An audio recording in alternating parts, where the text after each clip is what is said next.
Okay, we are going to be talking about some of the hype in regards to the recent updates in One Piece. So if you are not caught up with chapter 1045, I would save this video for when you are. Now let's start talking about the elephant in the room. No, not Zunisha. Actually, well, we can talk about Zunisha real quick, but the larger conversation around Zoan fruits and the new horizon created by Luffy's mythical Zoan human fruit, sun god Nika. That is a mouthful. I miss the days when it was just the Gomu Gomu no Mi. So in this video, I want to talk about the possibility that Luffy's fruit reveal might have created an opportunity for other similar fruits to exist. If you're new to my channel, the way I view the world is by making connections. So let me connect you to my vision, the ParVision. Okay, so jumping into it, the progression of powers in One Piece. We started off the show with a rubber boy in a red vest and straw hat that wanted to sail the seas, right?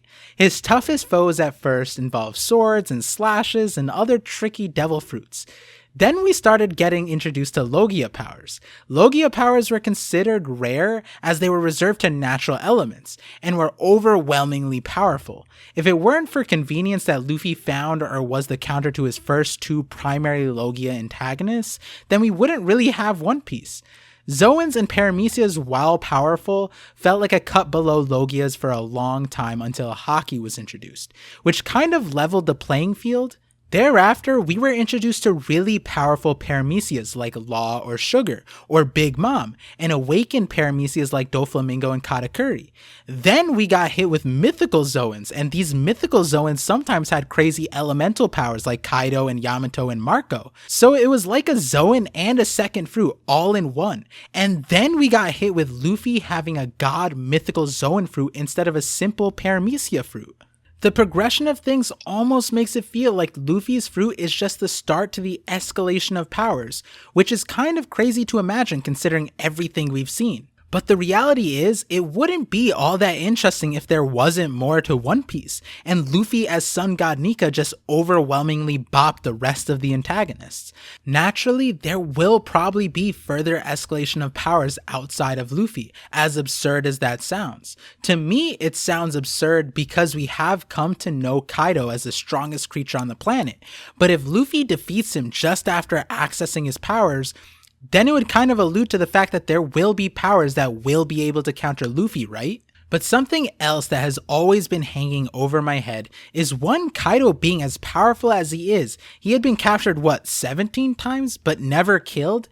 It's kind of curious how you can capture someone but not kill them. Like, wouldn't sea stone weapons be a great way to negate his powers? Which actually, now that I think about it, isn't Kaido's Dragon Scale defense a permanently retained attribute that he has regardless of his forms, just like how Luffy is permanently rubber? Which, now that I think about it, wouldn't Udon be an example of how Luffy, even while weakened by the Sea Stone and couldn't use his rubber abilities, but was still super strong, an example of him being a Zoan that had elevated physical powers? But maybe not. But if that was the case, then it would kind of hint that Kid also might be a Zoan too, which would be really wild. That's actually interesting, but the second thing about Kaido that I've wondered about is if he actually is the strongest being in the verse, and we've seen him just non-stop round robin King of the Hill curb stomp our main characters, and now he's being overwhelmed by an otherworldly power. That is notable because it very much seems like Kaido has never experienced anything like this before, which is a huge clue to us. But anyways, with this power that Kaido has, it makes you wonder what other powers exist that could possibly have Kaido in balance. Roger, by comparison, seemed to just steamroll anyone and anything in his path. Was it just pure willpower that put Roger above Kaido? But we'll visit this question again another day. Back to the main point, the progression of powers in One Piece. It's almost always is that whenever we get introduced to a new power level in One Piece, soon after we are introduced to other powers in the same tier. So that leads me to three possibilities. Either we are going to see the most probable thing, which is people with multiple devil fruits, which obviously refers to Blackbeard and his crew. Like maybe to have multiple fruits, you need to have a mythical Zoan fruit first, or a Zoan fruit. But also another possibility might be that we are going to start seeing more mythical human fruits with absurd powers like Luffy's. This one is interesting because they might have also been hidden fruits. And the last one, but also likely is probable, at least another god fruit. It might also be that all of these possibilities might all occur. And we might have already seen examples of each one. But also, we have to talk about Logia powers again really soon, but we'll save that one for later. So all of this talk about the progression of powers is disconnected from the very important Haki power structure present, which also is another crazy thing where I have a lot of focus in my previous videos trying to determine the future, or actually more accurately the past uses of Haki. Even in 1045 we see an example of Haki colors probably mixing, and we still don't really know what exactly is causing Luffy's white form. Is he wrapped in some kind of new Haki, or is it his devil fruit? But we'll talk about that in the fourth video in this series. Because we will be talking about mythical Zoan human fruits hidden in plain sight. So the discussion around all of this is looking at Luffy's fruit and understanding how it was hidden as a rubber fruit over a god fruit. So Luffy's fruit, as we understood it before, was a paramecia fruit that turned the user into a rubber human. The world government renamed it in an effort to erase the fruit's original name from history. The full power of the sun god Nika Fruit is still unknown, but what we found out is that when Luffy awakened it, he gained ringed eyes. This is important because the Gorosei said that Zoan fruits have their own will, and the theory that I created about the double layered eyes was that it relates to some sort of possession, which in this case would relate to inherited will. I think the two stark examples I made in that video were Cavendish and Hakuba, who very clearly had two personalities within one body, and when they were in hybrid control, they have double layered eyes. The other example is the Sulong, where in the Sulong form they gained double layered eyes, and Jinbei said that their Sulong form were related to the Minks accessing or hosting their feral memories of an ancient past. Which parallels really well to Cavendish and now with Sun God Nika with Luffy. All that being said, another important thing is the outlier situation with Luffy's fruit. His permanence as a rubber man rather than having an off switch, which makes me now want to look at the other outliers amongst their fruit classifications to see if they have potential to be a different fruit than what we've come to know it as. So let's start off with one that might be more controversial, but the more I think about it, the more I started thinking it made sense. This possibility would also make the Straw Hats kind of even more absurd, but Nico Robin's Hana Hana no Mi. I get the pun, but the name is kind of wonky on its own. Like there's not going to be a canon plant-based devil fruit, but also the sprouted body parts dissipating into petals. Also, her attacks have a weird naming scheme. But then there's this panel from 1021, where I still want to see how this is animated. But wouldn't this be a huge indicator towards her fruit being a mythical Zoan human fruit? Like, look, she gains a giant form, and the wiki says this is a body double, but I don't really see Robin in any of the panels where this form is present. She also has the same or similar ringed eyes as Luffy when he awakened Nika.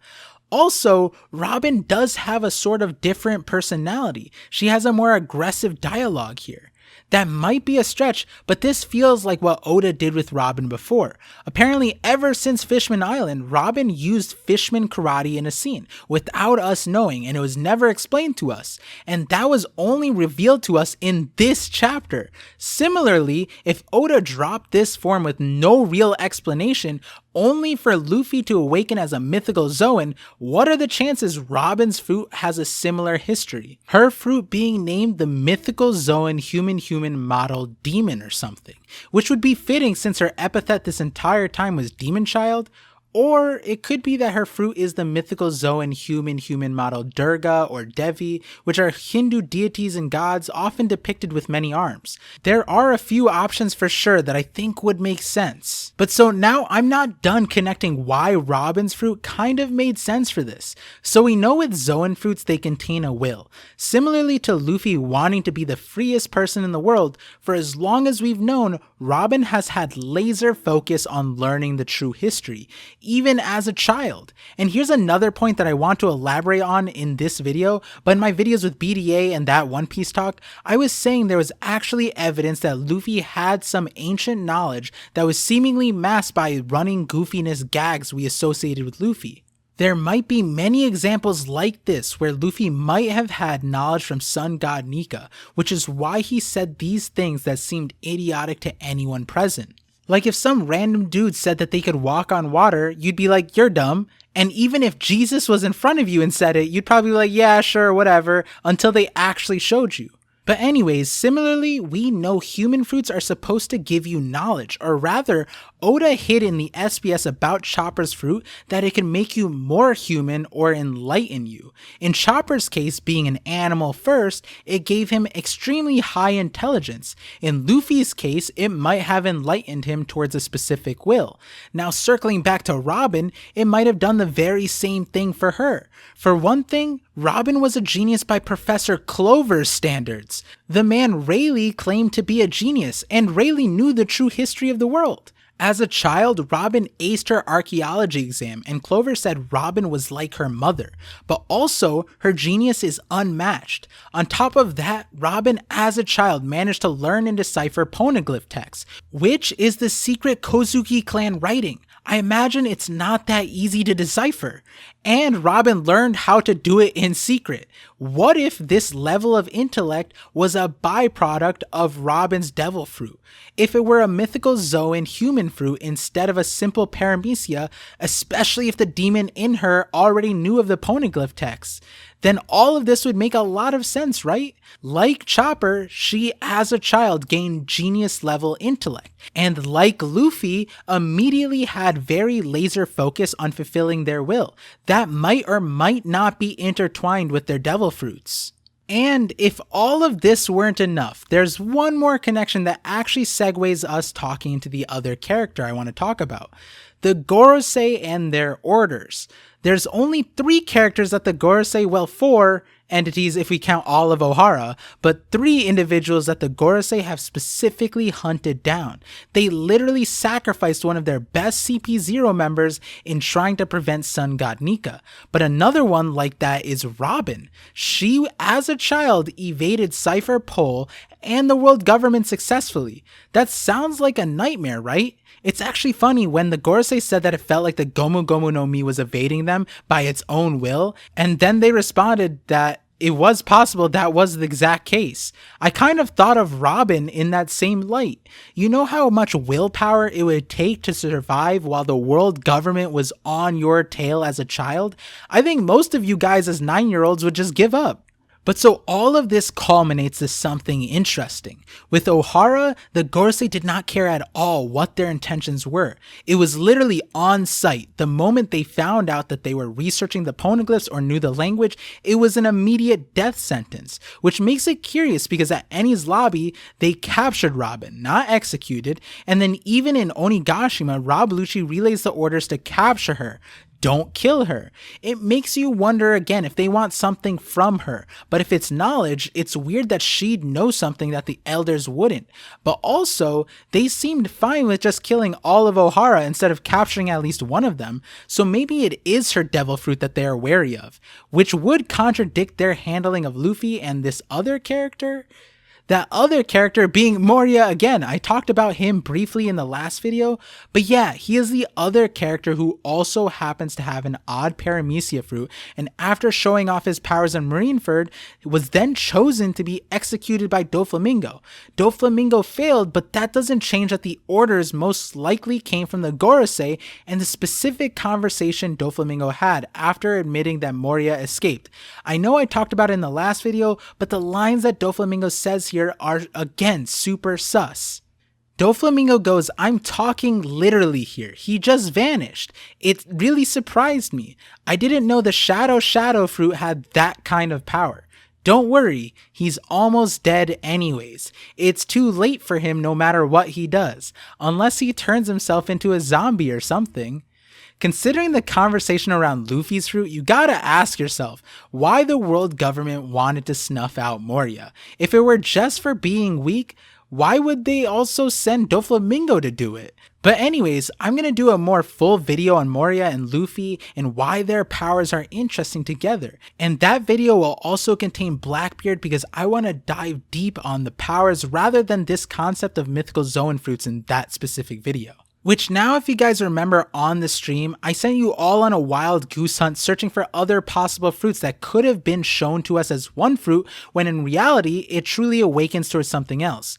Blackbeard's fruit again might be an example of that since it is the only Logia that we know that has an inconsistency, where he can't go intangible on demand like other Logias.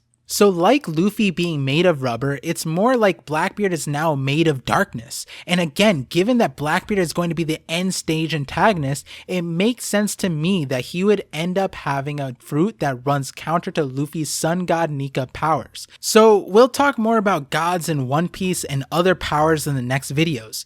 We'll also talk more about the specific possible catfish fruits in the next video too. Just a hint, Big Mom and Sugar are super sus to me. But yeah, ParVision is coming back full swing. I had a few health things to manage and life things, but we are here. If you want to support me and help me get more videos out there, there's a lot of ways in the description box. Become a visionary and be sure to follow my Twitch and catch my streams. And so, like always, thank you for connecting with me, and I'm looking forward to connecting with you all on the next ParVision.